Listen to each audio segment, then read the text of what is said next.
Welcome.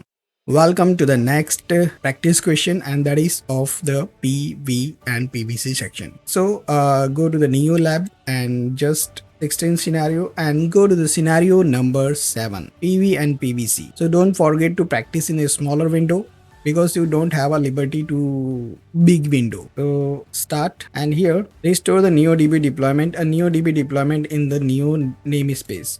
So most of the time this namespace we forgot in a hurry, and you should not forget this namespace. Deployment in NeoDB has been deleted, means that deployment is deleted by mistake. Your task is to restore the deployment while ensuring the data persistent. Okay. So persistent, create a persistent volume claim and modify the modify the new DB deployment.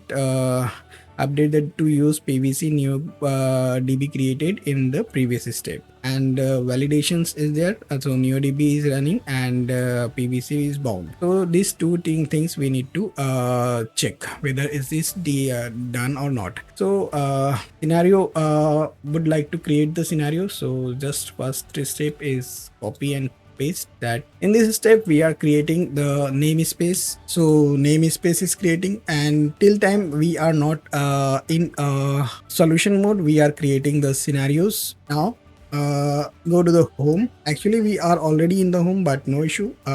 We can just go to the home and copy this deployment.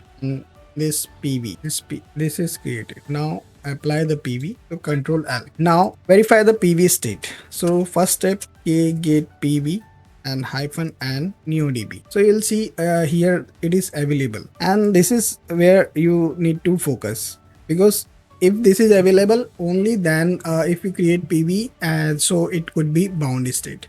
If it is not in the available state, then you have to delete the claim. So this could be available, release, or bound state. So if it is in release, then you can edit the PV section, and their claim reference section is there. You have to edit that, means you have to delete that claim reference section, and you can proceed ahead. Sometimes we do mistake and it would go to the release state. So now create a PVC.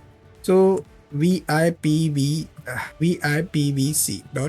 So just go to the Kubernetes documentation. There you type PV. So just Control F FEED. So here persistent volume claim, creating persistent volume claim. So just click this link, and in first go you will find this. Just go to the section and paste. Now the information you require is things, but most of the time when we copy something from this, so namespace would be missing. So first most important thing, create the namespace. After that you can edit. Okay, so section you could delete it. Okay, now whatever things require you can get it from that, because this storage class is manual. Here it is manual, but this should be matched with the PV. So k describe PV. So storage class section is manual, so it's good. And access mode is read write once. So here access mode is read write once. Okay, and resource, whatever means create PV, whatever the storage request is 250 MI. So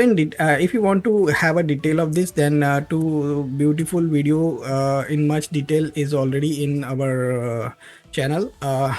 This is the things, and now namespace, and this is NeoDB ODB, and this is also NeoDB DB. So well and good.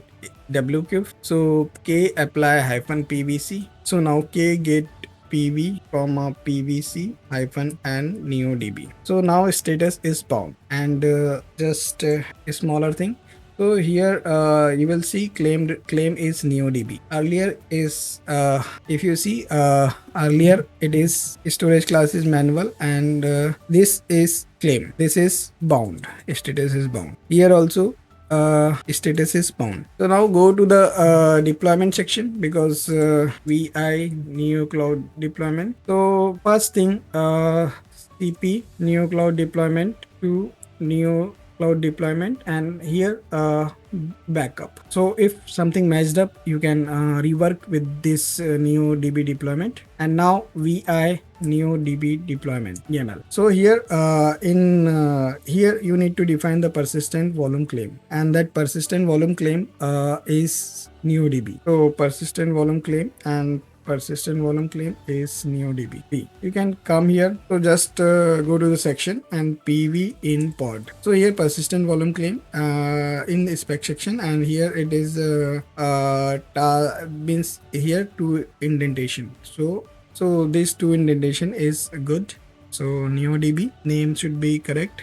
DB. Most of the time this DB is viewed similar, so please, if this type of words are there, to be safe, and escape WQ and K apply -f NeoDB. So K get deployment -n NeoDB. So it is container creating, so it is running. Now K describe pod. So here you will find claim name. Okay, that is NeoDB. K describe deployment. So here also you find claim name is NeoDB. So K describe PV. So here NeoDB, and here bound NeoDB. And whatever information cross verify, and then K describe PVC -n NeoDB. So here you can find this informations. So everything seems to good. So our exercise is done. For detail, I will at the end of this section you will find this detailed video of how PV, PVC and storage class works will be there in comment box or in the description. So thank you so much for your love and support, and stay tuned, because our next chapter is network policies. So network policy playlist I will upload here in this section, so that it is a very confusing topic. So you can watch that video and then come to this practice question. Thank you so much for your love and support.